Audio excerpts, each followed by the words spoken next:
I have had a few experiences lucid dreaming. I would say 8, at least the big grand mal ones, and I will discuss them. Lucid dreaming themselves, not necessarily, not concentrating on the activities or the content, the what occurred during those dreams. the When I say grand mal lucid dreams, I refer to the ones that are vivid, almost like being here, a regular, non-volatile, consistent reality. And there are those that are softer. This will discuss the experience of what it is like to lucid dream. I'm using this statue of, or part of the statue of Hermes. In the lucid dream that I met Hermes in, he said his name was Ame, not Hermes, but I assumed it was Hermes from the way he looked, and that this had met other Olympians, or that this assumed to be Olympians in previous dreams. And there was a goddess that showed up during the dream with Ame, or Hermes, that he suggested was named Hera, and he said that we called her Hera. Therefore, if that is a Hermes-looking fellow around someone who is referred to as an Olympian, I assume that he was also an Olympian, and specifically the Olympian Hermes. And when this met Hermes in the lucid dream, this was a part of it occurred at first in a twilight blue alternating gradation, sort of twilight blue sky void, and then at some point it switched to the Krusty Krab. We were in the Krusty Krab, and it lasted about 7 hours. And many things happened there, though, to specifically discuss lucid dreams and the experiences of them. When you lucid dream, you see your dreams and you experience them, I suppose, such as some kind of nocturnal hallucination, in a way, I suppose. Think of those floaters that when you stare into something that is bright, and there's a permanent or polychromatic remain from what it is that you saw, that floats about, that moves about gradually. And when you close your eyes, it's something like that, but imagine that it's not colorful, and it's not a small region, and it's everywhere, and it doesn't drift. And that's a soft lucid dream.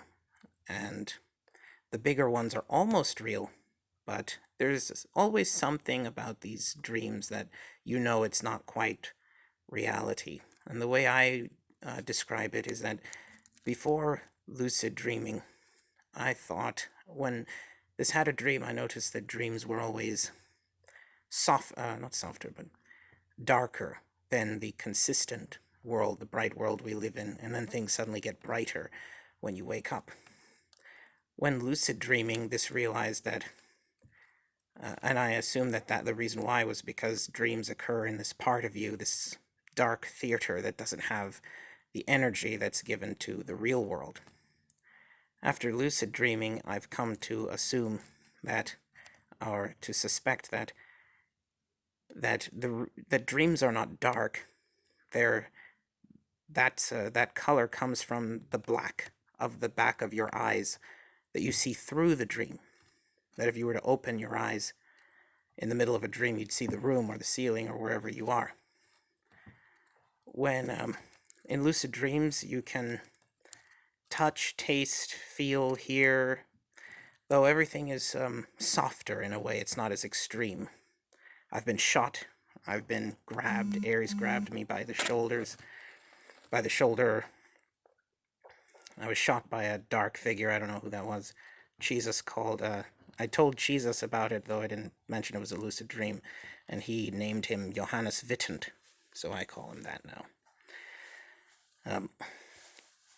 Some lucid dreams in the softer ones, sometimes in the softer ones you experience them, you experience when they start, and it's like your eyes are about to throw up.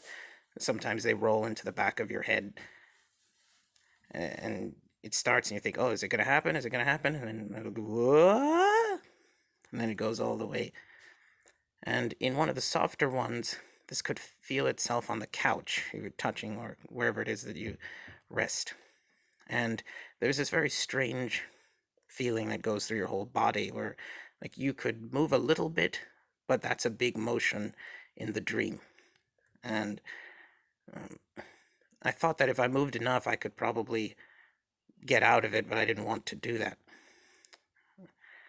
There's a strange feeling that goes through your body, and the way that I would explain that is, or compare it to, is if you've ever gone to a doctor's office and they tap your knee with the hammer to force your leg to move, test your reflexes, and you say, well, I'm not going to let them do that. You don't move your leg, and it's as if you attempt to expand your leg from the inside, like soft, consistent, somatic, very faint but consistent tickle when you're trying not to move a limb or a leg, like a small sense of falling that occurs when you're trying not to move, as if it's expanding some muscles, pushing outward slightly, slight tickle. It's like that, but intense and everywhere throughout your whole body. And I call that the ice lightning. So I was ice lightninged in that case. A few dreams. I've been the juggernaut. I've met gods. I felt strange sensations that have never occurred otherwise. In one of the dreams, I met Aphrodite, or who I assume was Aphrodite, and she has this strange v.o.e, or volume of effect, where it's like you start tearing up, and your nose starts running, the wax melts out of your ears, and there's these strange pins and needles in your face, or a few hot pins in your face, and they slowly alternate, and that was happening for a little while as she walked by. When Ares shouted at one point, I felt the somatic something through my body. But you can always tell when you're dreaming because of how dark it is. When it's a dream, it's a slight dark tint, like being in one of those cafes where the lighting is less. It's like one of those low-lit cafes, sort of like that. I chose Hermes because he's, in addition to being the ancient Greek god of travelers, messengers, inventors, trade, luck, thieves, lies or trickery, escaping despite the odds, he's a psychopomp, which means he's like the Grim Reaper, and he's also a master of dreams. I picked him for this.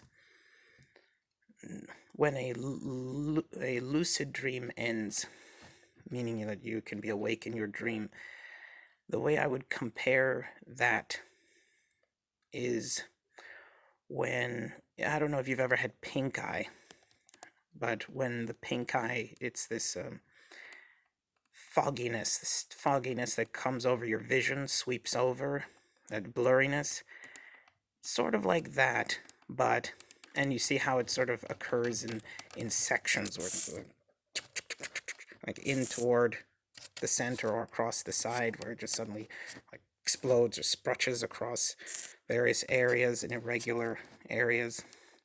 It's like that, but smaller sections of your vision.